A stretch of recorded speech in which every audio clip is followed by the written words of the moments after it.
संसार में सबसे ऊंचा स्थान माँ का होता है, भगवान से बढ़कर भी और सारे कायनात से बढ़कर भी। माँ का स्थान, उसकी जगह संसार में कोई नहीं ले सकता और ना ही उसकी तुलना, उसकी कंपेयर किसी से की जा सकती है। माँ अंतर्यामी होती है, अपने बच्चे पर आने वाली, अपने संतान पर आने वाली विपदा, संकट या किसी भी अनहोनी को वो पहले ही भांप लेती है। और जब भी माँ कोई चेतावनी दे, कोई चीज़ करने से रोके, तो समझ जाना चाहिए कि उसके पीछे कोई वजह होगी, क्योंकि माँ को सब कुछ मालूम होता है। इसलिए संसार में माँ का स्थान सबसे ऊंचा रखा गया है, भगवान से भी ऊपर। ये कहानी उस समय की है जब मैं क्लास 9th में था, शायद 14-15 वर्ष का रहा होगा। फ्राइडे का दिन था, मुझे आज भी याद है, क्योंकि फ्राइडे मेरा फेवरेट दिन हुआ करता था सिर्फ एक वजह के कारण, क्योंकि उस दिन विविध भारती, जो कि मेरा पसंदीदा रेडियो शुरू से ही रहा है, उस पर एक प्रोग्राम आता था शुक्रवार को शाम 4 बजे पिटारा में, बाइस्कोप की बातें, जो आज तक मेरा सबसे फेवरेट रेडियो प्रोग्राम है। हालांकि वो प्रोग्राम अभी नहीं आता है, लेकिन उस ज़माने में मैं बहुत सुना करता था। एक छोटा सा रेडियो हुआ करता था किसी जापानीज कंपनी का, उसी में छत पर कुर्सी पर बैठकर हाथ को ऐसे ऊंचा उठाकर उसका एरियल लंबा सा निकाल कर सॉफ्टवेयर पर मैं विविध भारती सुना करता था। कोई खास चुनिंदा प्रोग्राम, उसमें भी खास करके बाइस्कोप की बातें, जो शुक्रवार को पिटारा में आता था शाम 4 बजे से, वो मेरा बहुत ही पसंदीदा कार्यक्रम था। मैं हर एक शुक्रवार को सुनता था, क्योंकि शुक्रवार को क्लास 1:30 बजे ख़त्म हो जाती थी, हाफ होता था हमारे नेपाल में शुक्रवार को दिन, और घर आकर शाम को मैं 4 बजे वो प्रोग्राम ज़रूर सुना करता था। और हमारे यहाँ हफ्ते में 2 दिन बाज़ार लगता था। गांव की बातें कर रहा हूँ, क्योंकि उस समय में हम लोग गांव में रहते थे। शुक्रवार को और सोमवार को, यानी कि फ्राइडे और मंडे को गांव के ही चौक पर गांव का स्थानीय बाज़ार हुआ करता था, जहाँ से सब्जी वगैरह सब सामान लोग किन कर लाते थे। तो प्राय मैं ही बाज़ार जाता था, कभी कभार पापा ही चले जाते थे, कभी बड़े भाई, और घर का छोटा मैं था तो खासकर मुझे बोला जाता था, मैं भी जाता था। उस दौरान मेरी साइकिल हुआ करती थी, कहीं भी आना जाना होता था तो मैं उसी साइकिल से जाता था। तो शुक्रवार का दिन था और रेडियो पर वहीं बाइस्कोप की बातें मैं विविध भारती पर सुन रहा था, और नीचे से मम्मी का बार बार आवाज़ आ रहा था, जल्दी आओ, बाज़ार का टाइम हो रहा है, सब लोग बाज़ार चले गए, जल्दी जाओ, सब्जी भी लाना है। और मैं प्रोग्राम 4 से लेकर 5 बजे तक प्रोग्राम आता था, नेपाली समय अनुसार शाम को 4:15 से 5:15 बजे तक। तो उस दिन भी मैं प्रोग्राम सुना और शाम को ही 5 बजे नीचे आया। मम्मी बोली इतना लेट कर दिया, गुस्सा हुई थोड़ा सा, बोली जल्दी जाओ बाज़ार से, ये सब्ज़ी लाना है और मीट भी लाना है। तो मैं गया, बाज़ार गया, सब्ज़ी वगैरह सब खरीदा। उस दिन मीट भी लेकर आया और घर रख दी, और लगभग एक तो लेट करके गया था शाम 5:15, और सब खरीद कर सामान लाते लाते लगभग 6:30 पौने 7 हो चुका था। हल्की हल्की धुंधली, लगभग मुझे लगता है श्रावण, आषाढ़ या श्रावण का महीना होगा, क्योंकि बरसात का दिन था, इतना तो मुझे याद है। क्योंकि बरसात का दिन क्यों था, इसका जिक्र मैं कार्यक्रम इस कहानी में आगे बताऊंगा, क्योंकि मुझे हल्का हल्का याद है बरसात का दिन था, तो वहीं आषाढ़ या श्रावण रहा होगा शायद। तो पौने 7 लगभग हो चुके थे, गदबेर होने को था, शाम ढलने को थी शायद। तो मैं आया घर, बाज़ार से सब्जी वब्जी सब रख दिया और सामान जो था रख दिया, और माँ को बोला, माँ आप बनाइए, मैं थोड़ा सा घूम कर आता हूँ। माँ बोली शाम हो गया है और गदबेर भी हो रहा है, शाम ढलने को है, इस वक्त मत जाओ बाहर, घर में बैठो, पढ़ाई करो, टीवी देखो वगैरह, क्योंकि उस समय में हम लोग को ज़्यादा इधर उधर जाने का अलाउ नहीं होता था। घर में हम लोग सिर्फ 2 भाई थे, मैं और मेरा बड़ा भाई, सिस्टर कोई नहीं थी। और बहुत ही ज़्यादा रूल्स एंड रेगुलेशन था हम लोगों के लिए, आम बच्चों के जैसे या गांव में और भी दूसरे लोग थे, बच्चे थे, उन लोगों के जैसा नहीं था। बहुत रूटीन से सुबह इतने बजे से इतने बजे तक जगना है, फिर सुबह में इतने बजे से इतने बजे तक फ्रेश होकर फिर पढ़ने बैठना है, फिर नहा धो कर खाना खा इसमें स्कूल जाना है, फिर स्कूल से इतने बजे तक घर आकर फिर इतने बजे तक खेल कूद कर फिर घर में पढ़ना है, फिर ट्यूशन जाना है। मतलब हर चीज़ का टाइम फिक्स होता था, किस वक्त से किस वक्त खेलना है। घर में ही बैडमिंटन, कैरम बोर्ड, टीवी सब वगैरह घर में ही हुआ करता था। कहीं मतलब दूसरे के घर जाना, गांव के गली मोहल्ले में इधर उधर भटकना कूदना, ये सब उतना ज़्यादा अलाउ नहीं था हम लोगों के लिए। बहुत ही मतलब कहा जाए तो एक सख्त फैमिली बैकग्राउंड में हम लोग की मतलब बचपना बीता। और हालांकि मुझे अच्छा भी, आज मैं उन दिनों को याद करता हूँ तो लगता है वो अच्छा ही था, क्योंकि घर में एक वैसे एक संस्कार, एक मर्यादा बहुत ही डेवलपमेंट हुआ था।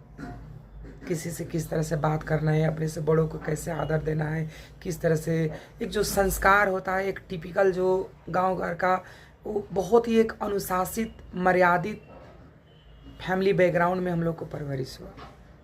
तो ज़्यादा इधर उधर जाना, भटकना, गांव में और बच्चों की तरह हर घूमना, इधर उधर जाना, ये सब नहीं अलाउ था हम लोगों को। एक सीमित टाइम दायरा होता था, उस पार्टिकुलर में हम लोग को खेलना कूदना होता था। तो मम्मी बोली शाम के टाइम अब गदबेर होने को है, शाम ढलने को है, इस वक्त मत जाओ, घर में बैठो, पढ़ो, टीवी देखो अपना। मैं बोला मम्मी बस मैं 5-10 मिनट में आ जाऊँगा, खाना बनाइए मैं आ जाऊँगा। घर में माँ, दादी और पापा जी बाहर गए हुए थे, और बड़े भाई भी शायद बाहर ही गए हुए थे। तो माँ मुझे रोकती ही रह गई कि इस टाइम मत जाओ, लेकिन मैं माँ का बात नहीं माना और साइकिल लेकर निकल गया फील्ड की ओर। और बताया कि जैसे मेरा टीनेजर्स था, 14-15 वर्ष, 14 या 15 शायद हो रहा होगा मेरा। वो एक टीनेजर्स तो अपने आप में ही एक गजब का उम्र है, ये तो आप लोग भी जानते हैं। उस उम्र में जुनून, जोश और दिमाग में एक अलग ही टसन हुआ करता था, क्योंकि टीनेजर्स एक ऐसा उम्र होता है ना, शरीर में विभिन्न किस्म का हार्मोनल फंक्शन इतना उतार चढ़ाव होता है कि मतलब मन पे काबू नहीं रहता है। इंसान एक वो उम्र का एक ऐसा पड़ाव है ना कि बहकने का चांस ज़्यादा होता है। इस उम्र में अगर जो सही परवरिश ना मिले, सही मार्गदर्शन करने वाला पेरेंट्स ना हो, जिस बैकग्राउंड में, फैमिली बैकग्राउंड में, जिस माहौल में हम लोग रह रहे हैं, उस माहौल में अगर जो सही और गलत का फ़र्क बताने वाला कोई ना हो, तो उस उम्र में बहकने का, दिशा भटकने का और गलत राह पर जाने का चांस ज़्यादा होता है। ये बात तो सब लोग वाकिफ़ है इस बात से। तो मेरा भी टीनेजर्स था, पूरा जोश, जुनून, टसन था। साइकिल लिया और फील्ड की तरफ चला गया, एकदम बहुत तेज़ी में, एकदम खूब फास्ट साइकिल। क्योंकि हम लोग का बचपन में साइकिल, वो भी एक दौर था, जो साइकिल मिलते ही बहुत अपने आप को वाव, आज तो बाइक भी कुछ नहीं है, लेकिन उस ज़माने में साइकिल ही बहुत कुछ हुआ करती थी। 2000 के दशक में, 19 के दशक में जो भी मेरे व्यूअर्स, सब्सक्राइबर्स जो ये वीडियो देख रहे हैं, वो सब अगर जो 90 के दौर के होंगे, 90 के दशक के, तो जानते होंगे कि उस दौर में साइकिल का कितना अहमियत हुआ करता था और कितना मतलब क्रेज हुआ करता था। हम बच्चों के लिए तो साइकिल पर ही दिन भर इधर से उधर दौड़ा करते थे। तो मैं साइकिल से बहुत फास्ट, एकदम तेज़ी में, एकदम खूब फास्ट चला रहा था और फील्ड की तरफ निकल गया घूमने के लिए। और हल्का हल्का शाम ढल रही थी। जब मैं फील्ड पर पहुंचा तो अभी दूर से ही देखा कि फील्ड में बहुत सारे लोग बैट बॉल खेल रहे थे। वो दौर भी क्रिकेट का बहुत क्रेज़ था। 90 के दशक में क्रिकेट का बहुत क्रेज़ था, बहुत लोग क्रिकेट खेलते थे 90 के, 2000 के दशक में। और गांव घर के जो जितने बच्चे थे, यंगस्टर्स, टीनेजर्स, खास करके खुद को महेंद्र सिंह धोनी ही समझते थे अपने आप को। तो बहुत लोग क्रिकेट खेलते थे। सचिन तेंदुलकर खुद को समझते थे, बहुत सारे लोग उसके जैसा बनना चाहते थे, इसीलिए क्रिकेट में बहुत ज़्यादा रुचि लेते थे लड़के लोग। तो मैंने देखा फील्ड पर बहुत सारे लड़के लोग क्रिकेट खेल रहे थे, गांव के ही थे, मेरे ही सर्कल के फ्रेंड लोग, साथी लोग, और भी गांव के लड़के लोग थे। तो मैंने देखा कि उधर सब लोग क्रिकेट खेल रहे हैं और मतलब फील्ड से होते हुए ही आगे का रास्ता जाता था, बहुत बड़ा सा चौर था और बरसात का पानी पड़ा हुआ था, तो फील्ड में पानी भी लगा हुआ था। इसलिए मुझे हमेशा याद आता है, यहाँ जगह जगह पर पूरा पानी, रोड पर भी पानी लगा हुआ था। बरसात पहले पानी बहुत ज़्यादा पड़ता था, बरसात में हेवी रेन। आजकल उतने बरसात कहाँ, आजकल तो ठंडी के मौसम में उतना ज़्यादा ठंड भी नहीं पड़ता जो उस दौरान होता था, और ना ही उतना पानी पड़ता। बरसात तो बहुत कम हो चुका है। जो हमारे दौर में, हम लोग अपने बचपन में जो बरसात का दौर देखे हैं, इतना पानी पड़ता था, दिन भर रात भर, सड़कें पूरे साफ, इतना पैर धंस जाता था मिट्टी में, क्योंकि ज़्यादा सड़क का व्यवस्था नहीं था। आज के ज़माने जैसा पिच रोड नहीं था, इतनी सड़क का अच्छा व्यवस्था नहीं था, पूरे मिट्टी का रोड था, पैर धंस जाता था, बहुत पानी लगता था सड़क पर। और बरसात भी तूफान से होता था। सर्दी के मौसम में भी ठंड भी वैसे ही पड़ती थी, और गर्मी तो खैर आज तो गर्मी भी वैसा ही है।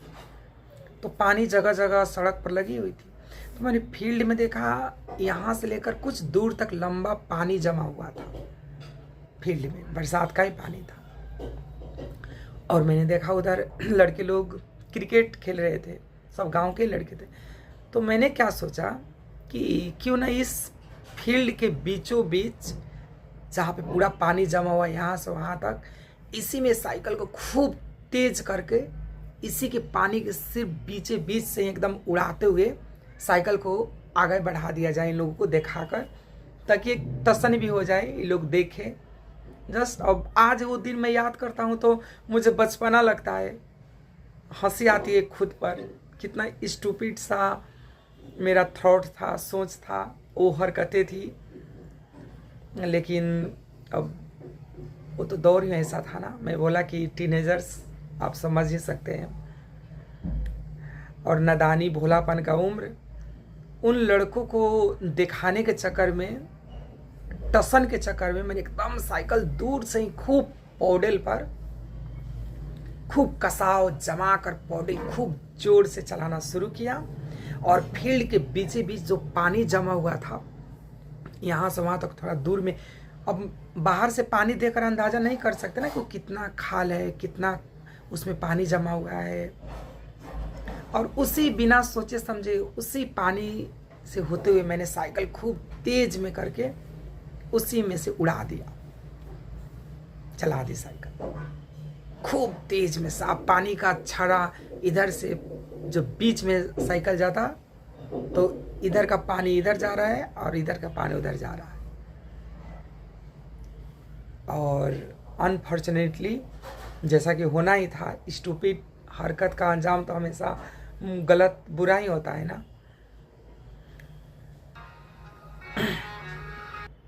जब मैं साइकिल को पानी के बीच से गुजारते हुए तेजी से निकला, अनफॉर्चुनेटली जो साइकिल का जो चक्का था ना, वो पानी के अंदर अनबैलेंस हो गया।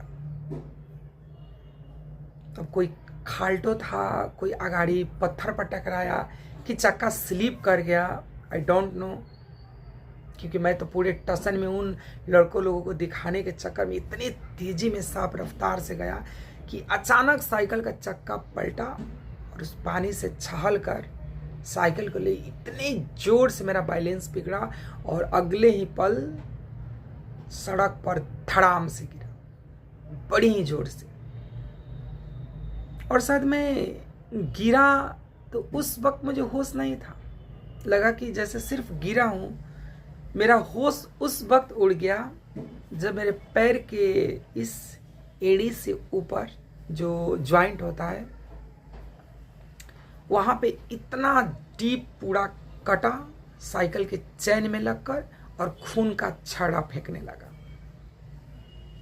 वो देखकर इतना बुरा तरीका से मैं डरा, इतनी बुरी तरीके से डर गया, पूरा लग रहा था जैसे एकदम नशा कट गया है कि कोई भेन कट गया है।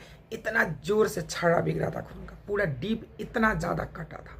साइकिल के चैन में लगकर कब कटा मुझे मालूम नहीं, सीधे गिरा धड़ाम और साइकिल से लगे हुए, साइकिल इधर मैं इधर, और पूरा खून से जब छड़ा देखा था पूरा पैर में इतना ज़्यादा पूरा डीप कट गया था। फिर मुंह से इतनी जोर से चीख निकली। तब तक उधर जो लोग खेल रहे थे कि सब दौड़ कर आए मेरे पास। अरे अरे, क्योंकि सब गांव के ही लड़के लोग थे, सब लोग थे। अरे कैसे हुआ, कैसे गिर गए? अब कोई बड़ी तेज चला रहे थे, क्या हुआ? चक्का बिछल गया, कोई बोला बैलेंस बिगड़ा। 10 लोग 10 किस्म की बातें, और मेरा तो बुरा हाल था। इतनी दर्द तो उतना ही हो रहा था, लेकिन उस दर्द से भी ज़्यादा जो खून निकल रहा था ना, उस खून को देखकर मैं डर से कांप गया। उम्र उतना 14 वर्ष, टीनेजर्स, और जो ब्लड इतना ज़्यादा निकल रहा था, इतना डीप कटा हुआ था, पैर उठ ही नहीं रहा था। दर्द उतना ही, ब्लड उतना ही निकल रहा था, और डर के मारे तो हालत पतली थी। उस खून देखकर ज़्यादा डर लग रहा था। उसी में एक लड़के थे मेरे गांव के ही, और अनफॉर्चुनेटली उसके पास कटन था। अब देखिए किस लिए वो पता नहीं, वहाँ पे उसके पास कटन कैसे था, क्यों था, किस लिए ले गया था मुझे नहीं मालूम। लेकिन देखिए उस समय उसके पास कटन यानी कि कपास, रुई था उसके पास।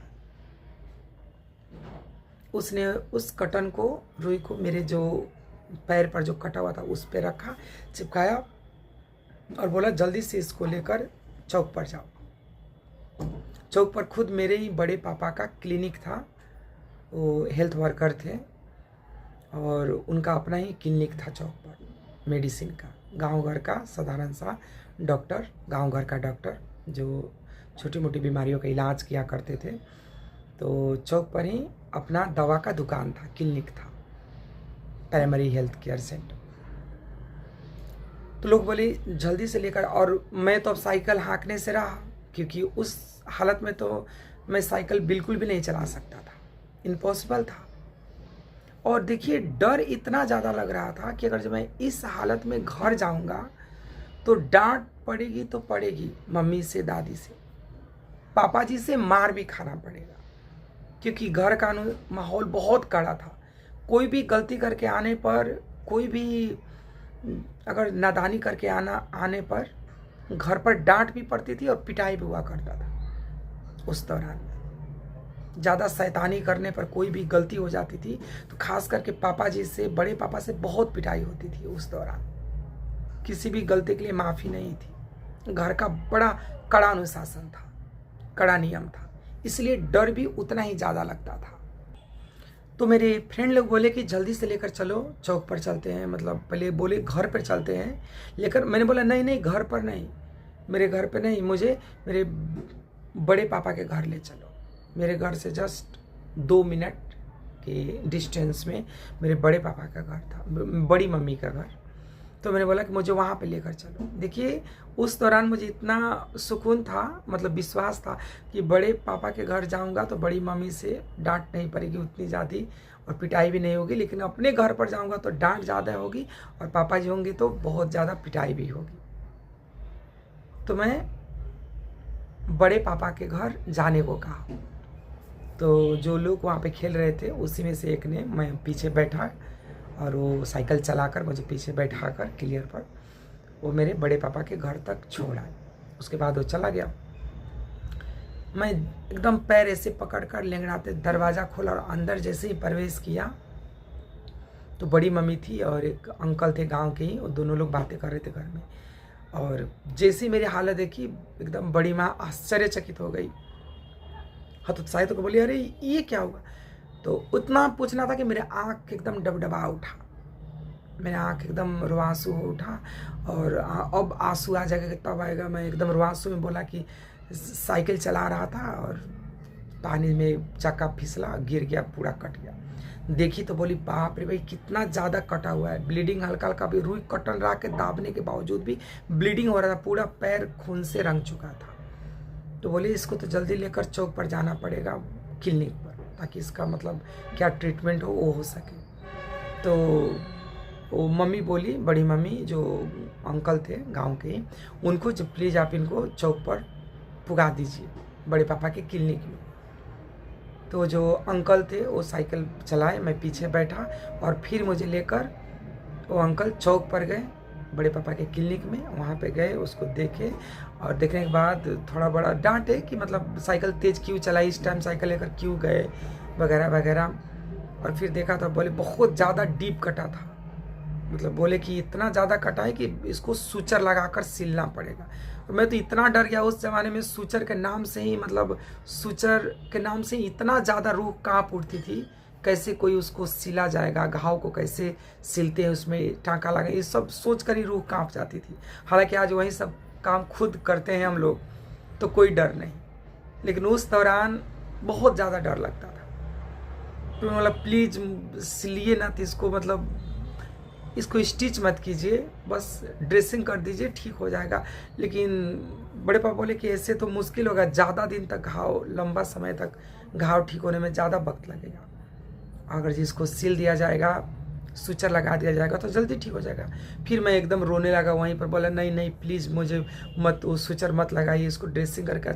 बहुत बार बोले ठीक है चलो इसको अच्छे से ड्रेसिंग करके गज पे रखो, उसको बांध कर, जो मतलब ट्रीटमेंट होता वो वहाँ पर किया गया। और फिर इसके बाद पट्टी उट्टी बांधी गई, खाने के लिए दवा दिया गया, सब वो हुआ। और उसके बाद में फिर वहीं अंकल मुझको साइकिल पर बैठाकर अब मेरे घर लेकर आए। ये सब करते करते रात को 7:45 बज चुका था, 7:45 8 कर।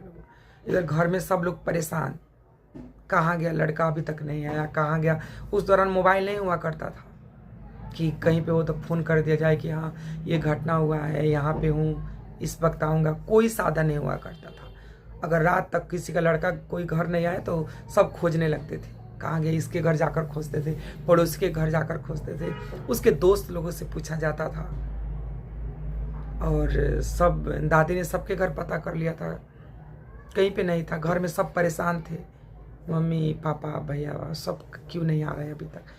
तब उसी शायद 7:45 की 8 बजे वो अंकल साइकिल पर बैठा कर मुझे घर तक लाए और द्वारे पर उतारे मुझे। और मैं एकदम लेंगड़ाते लेंगड़ाते, ठीक से चल भी नहीं पा रहा था, पैर के पास में कटा हुआ था बहुत ज़्यादा, और पूरे बैंडेज पट्टी, बड़ा सा पट्टी बना हुआ था उसको। और मैं उसको लेकर जैसे ही घर के अंदर प्रवेश किया, और मुझे आज भी वो दिन याद है, बहुत पुरानी बात हो चुकी, लेकिन वो पल मैं आपको बता रहा हूँ, उस पल को मैं महसूस कर रहा हूँ। जैसे ही मैंने घर का दरवाज़ा खोलकर अंदर प्रवेश किया, माँ हड़बड़ाती हुई माँ आई, और जैसे ही मेरे पैर में उतना बड़ा सा बैंडेज पट्टी वो सब देखी, माँ की आंखों से अविरल आंसू आने लगा। माँ इतनी ज़्यादा इससे सदमे में चली गई, माँ को बहुत तकलीफ हुआ। माँ का वो चेहरा मैं आज भी जैसे अपने आंखों के आगे देख पा रहा हूँ, उस चीज़ को मैं आज भी महसूस कर पा रहा हूँ। माँ इतनी रोने लगी जोर से, और रोते तो मैंने बोला था इसको कि मत जाओ इस वक्त, मेरा बात सुनता ही नहीं है। मैंने समझाया था कि रात हो चुकी है, मत जाओ तुम बाहर, लेकिन मेरा बात नहीं माना। देखो तो कितना ज़्यादा पैर काट कर आया है, कितना ज़्यादा ब्लीडिंग हुआ, यहाँ हुआ। माँ अपने ही रोती हुई मुझे पकड़ लिया, मैं भी इमोशनल हो चुका माँ का गले लगकर, और मेरी भी आँख में तो रोया हूँ था पहले भी, और माँ का मेरे सामने माँ रो रही थी, मैं भी इमोशनल हो गया, मेरी भी आँखों से आंसू बहने लगा। फिर दादी जल्दी जल्दी आंगन में, घर के आंगन में एक चटाई बिछाई, उस पर इसको बिछाया गया, मुझे बोली इसी पर लेटे रहो। और फिर माँ का वो चेहरा रोते हुए, दादी भी रो रही थी, पापा जी गुस्सा हो रहे थे। हालांकि उस गुस्से के पीछे भी एक गार्जियन का वो केयर था, एक गार्जियन का। आज मैं खुद पेरेंट्स हूँ, खुद गार्जियन हूँ, तो उस पल को मैं महसूस कर पा रहा हूँ। पापा जी गुस्सा होते थे, समझाते थे। आज हम लोग भी पेरेंट्स हैं, हम भी अपने बच्चे को बहुत ज़्यादा गार्डिंग करते हैं। मैं भी गुस्सा होता हूँ, समझाता हूँ ये बुरा है, ये सही है, ऐसा मत करो, अनुशासन सिखाता हूँ। कभी कभी गार्जियन के तौर पर बहुत कड़ा भी होना होता है, कभी सॉफ्ट भी होना होता है, और पापा जी वैसे ही करते थे। सॉफ्ट होने की जगह पर सॉफ्ट होते थे, और कड़ा होने के टाइम पर बहुत कड़ा होते थे, और बहुत कड़े से पेश भी आते थे। पापा जी भी गुस्सा हो रहे थे, इस टाइम जाना जरूरी था, अच्छे से साइकिल क्यों नहीं चलाए, पानी था तो पानी के रास्ते से नहीं जाना था, साइड से जाना था, धीरे धीरे साइकिल चलाना था, वगैरह वगैरह जो नसीहतें होती है एक गार्जियन की, वो सब बोल रहे थे। और माँ तो रो रही थी, दादी भी रो रही थी। माँ बोली थी, मैंने बोला नहीं जाने के लिए, फिर भी मेरा बात नहीं माना और मेरी बातों को नज़रअंदाज करके गया। देखो परिणाम तुम्हारे सामने है। और वो जो पैर का डार्क सर्कल है, हालांकि घाव तो ठीक हो गया, लेकिन वो दाग आज भी मेरे पैर पर बहुत बड़ा सा है और शायद वो ताउम्र रहेगा, क्योंकि वो दाग जाने वाला नहीं है। शायद सूचर लग गया होता अच्छे से तो दाग मिट जाता, लेकिन सूचर नहीं लगा, लंबे समय तक घाव रहा। रोज़ अल्टरनेटिव ड्रेसिंग हुआ करता था, कई सारी एंटीबायोटिक्स खानी पड़ी, फिर जाकर 15 दिन 20 दिन महीने दिन में घाव तो भर गया, लेकिन इतना बड़ा उसका दाग, पूरे ब्लैक कलर का काला दाग आज भी मेरे पैर में मौजूद है। जब भी उस दाग को देखता हूँ, निशान को देखता हूँ, तो बचपन की वो घटना याद आ जाती है।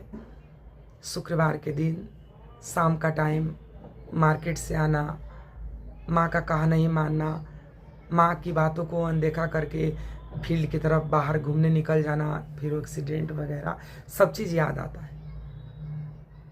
और माँ तो अंतर्यामी होती है, सब कुछ जानती है, अपने बच्चे पर आने वाले विपदा, आने वाली किसी भी दुष्परिणाम को, दुर्गति को पहले ही समझ जाती है। इसीलिए माँ जो भी कहती है उसको समझो, उसकी कद्र करना चाहिए। माँ के कहे हुए हर शब्द के अर्थ को समझना चाहिए, क्योंकि माँ ऐसे ही कुछ नहीं कहती, उसके कहे हर वाक्य में एक बहुत ही बड़ी सच्चाई छुपी होती है। भविष्य की नीति को माँ देख सकती है, समझ सकती है, और अपने बच्चों को आने वाले भविष्य के खतरे से बचाने के लिए माँ कुछ भी कहती है। हालांकि ये बहुत छोटा सा वाक्य है, लेकिन मायने बहुत बड़े हैं और इसका अर्थ भी। प्रोग्राम मेरी कहानी स्टोरी विथ अरुण पर आप लोग सुन रहे थे, जो हर एक सैटरडे इसी वक्त इस चैनल पर आया करता है। आज के इस प्रोग्राम का ये दूसरा एपिसोड था। इसका पहला एपिसोड भी आप लोग देख चुके होंगे, और नहीं देखोगे तो मेरे इसी चैनल के वीडियो सेक्शन में जाकर आप लोग इस प्रोग्राम के पहले एपिसोड को भी देख सकते हैं। आज प्रोग्राम मेरी कहानी में मैं अपनी ज़िंदगी की एक और छोटी सी वाकया को आप लोगों के सामने पेश किया।